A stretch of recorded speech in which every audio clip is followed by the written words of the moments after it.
بسم الله الرحمن الرحيم.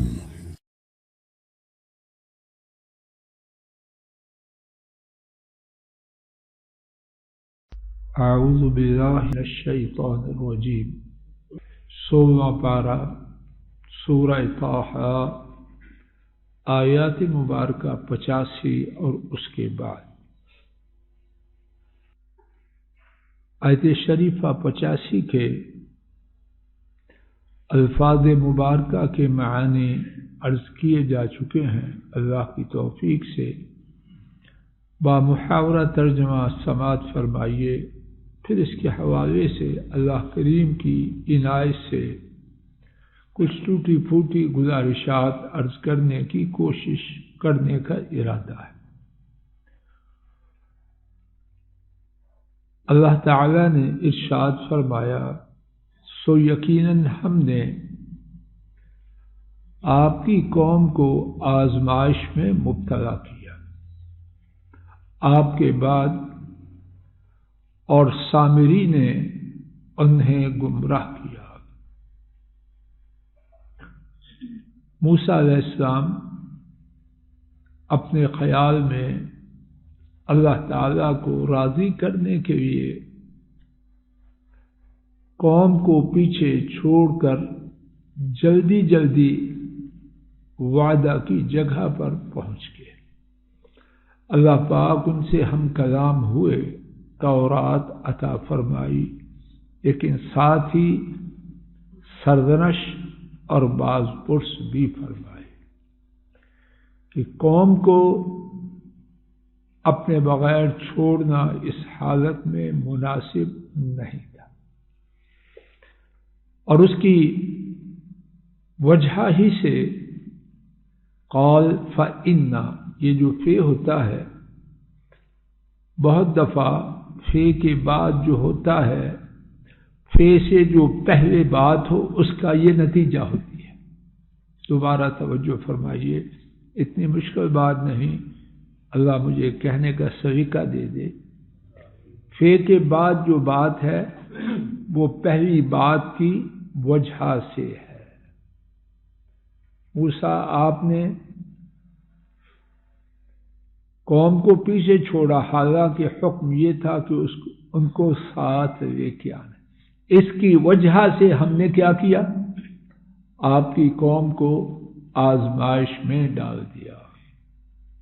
تو یہاں قوم کو سزا نہیں ملی، سزا کی بات بعد میں ہوئی کہ وہ اس آزمائش میں پورے نہ اترے. اگر پورے اترتے تو کامیاب ہو جاتے. وہی آزمائش ان کے لیے انعام و اکرام کا سبب بنتی. موسیٰ علیہ السلام کی بات وہیں تک ہے. موسیٰ علیہ السلام کی غلطی کا اثر قوم پر نہیں، اور قوم کی غلطی کا اثر ہر ایک کی اپنی اپنی بات ہے. تو موسیٰ علیہ السلام کی قوم کا امتحان آ گیا. ان کا امتحان ہوا کہ وہ بچڑا جو سامری نے زیورات سے بنایا تھا، ہوا کا ایسا سسٹم تھا کہ آواز پیدا ہوتی جیسے گائے بول رہی. اب وہ اس کو معبود بنا بیٹھے. تو معبود بنانے میں اللہ تعالیٰ کی جانب سے کوئی جبر نہ تھا، لیکن امتحان آیا، اور اللہ نے امتحان تو لینا ہی لینا ہے. دنیا بنی امتحان کے لیے. بات واضح ہوگی.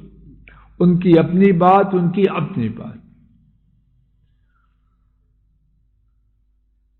اور ان کو سامری نے گمراہ کر دیا.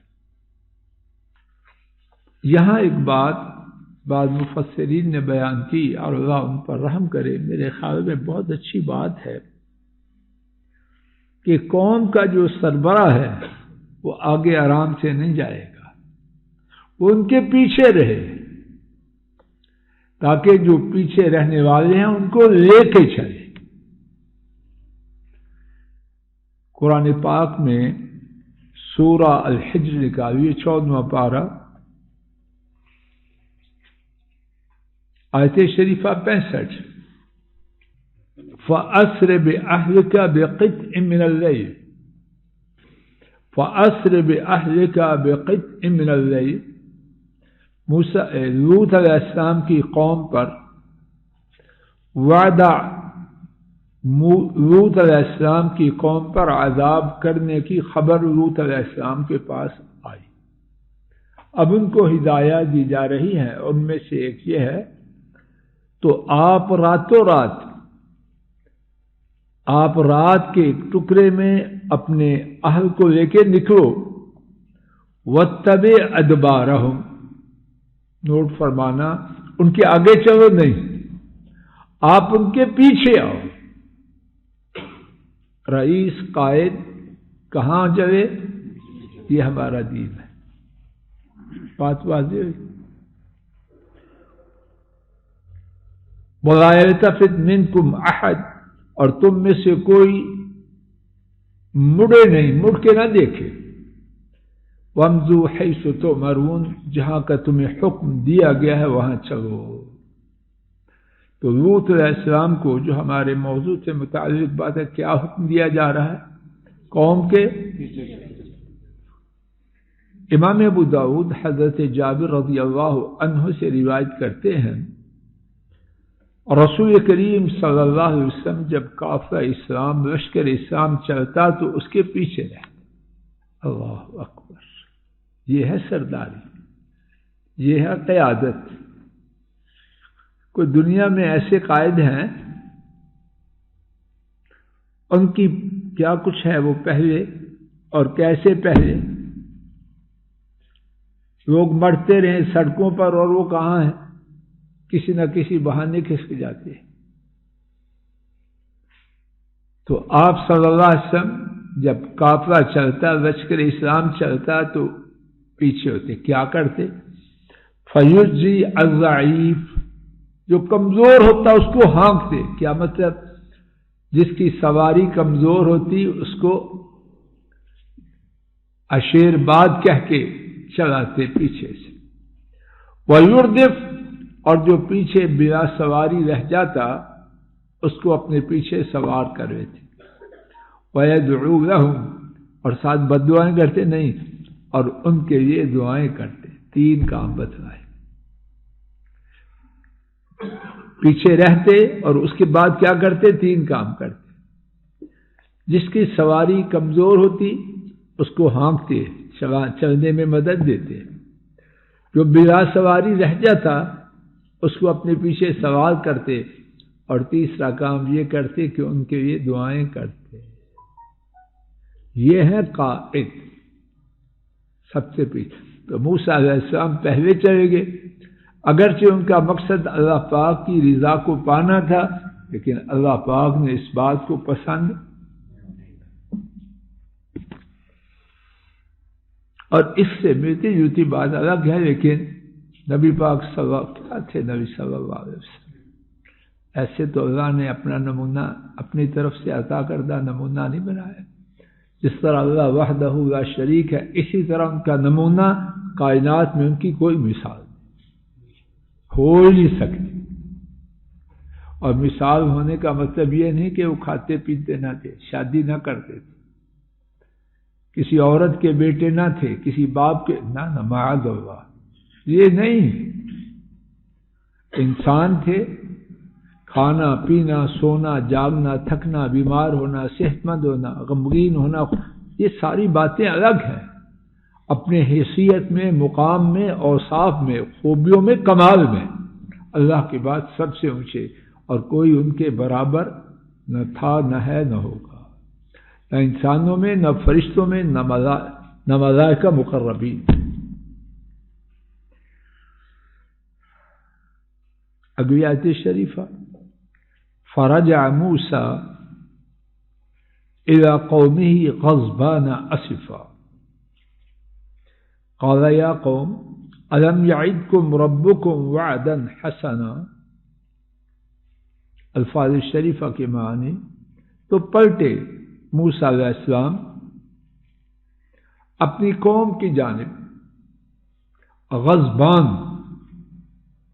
مبالغہ کا وزن ہے، یعنی بہت زیادہ غصے،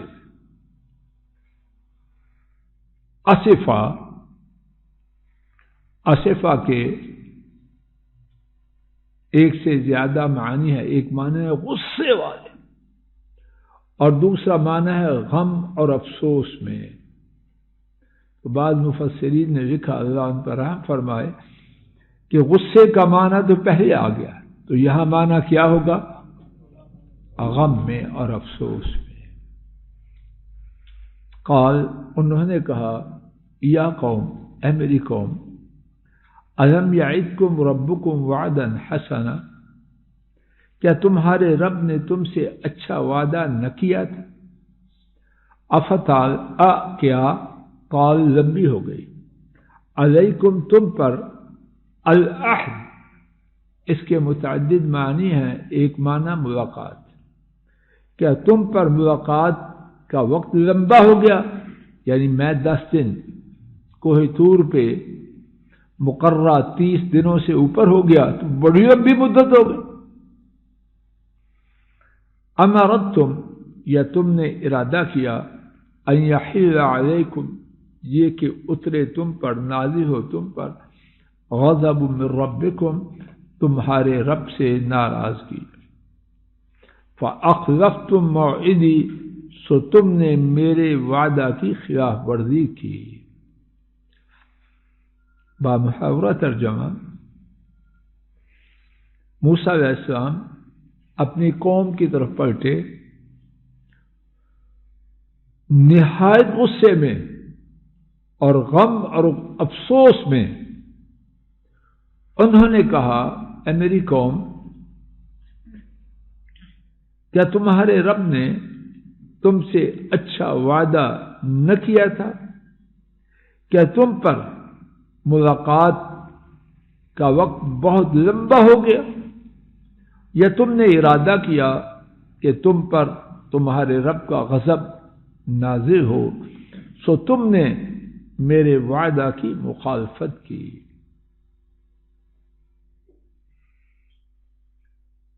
یہاں دیکھیے، موسیٰ علیہ السلام نہایت غصے میں آئے یا نہ آئے، غم اور افسوس ہوا یا نہ ہوا. ان کا غصہ اور افسوس ٹھیک تھا یا غلط تھا؟ جواب دیجیے. کہتے ہیں نہیں، جو غصے میں نہیں آنا چاہیے. یہ سبق پڑھاتے ہیں کہ نہیں؟ غصے میں نہیں آنا چاہیے. نمک مرچ پر، نمک زیادہ ہو گیا، کھانے کو لیٹ ہو گئی، میرا بیڑا غرق ہو گیا، گلی میں کھڑا گھنٹہ کھڑا رہے، بکواس کرتا رہے، پھر نہیں ویٹ ہوتا. اور وہ بیچاری 3 دفعہ سالن گرم کر کے پھر رکھ لی، پھر ٹھنڈا ہو جائے، اور کہنے کی جرت نہیں کہ میں نے 3 دفعہ، اگر کہا طلاق طلاق طلاق، چلو فائر کھول دوں گا. ہے گھروں میں ایسے شیطان کا زور زورا کہ نہیں؟ بات نہیں کرنی، ہاں، منہ بنا کے جیسے کوئی درندہ ہوتا ہے. خود گھنٹہ ویٹ کرے کوئی پرواہ نہیں، اور 5 منٹ صبر کرنا پڑ جائے، آسمان ٹوٹ گیا، زمین پھٹ گئی، تیرا بیڑا غرق ہو گیا. تیرا بیڑا ہے ہی ایسے. عجیب تماشا گھروں میں بنا ہوا ہے. اور بعد میں کہتے ہیں جی ڈاکٹر صاحب عورتوں کی بڑی حمایت کرتے ہیں.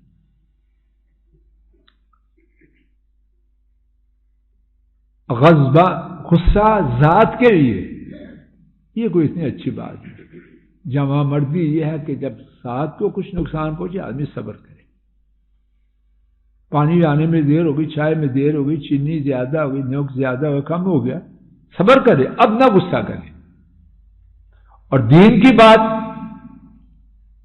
اجنبی عورتوں کے ساتھ دانت نکال لے، فون کہاں کے سنے کہاں کرے، اس پر غصہ نہ کرو، نہ کرو. یہ تہذیب کے خلاف ہے. خاکت یعنی تہذیب پر.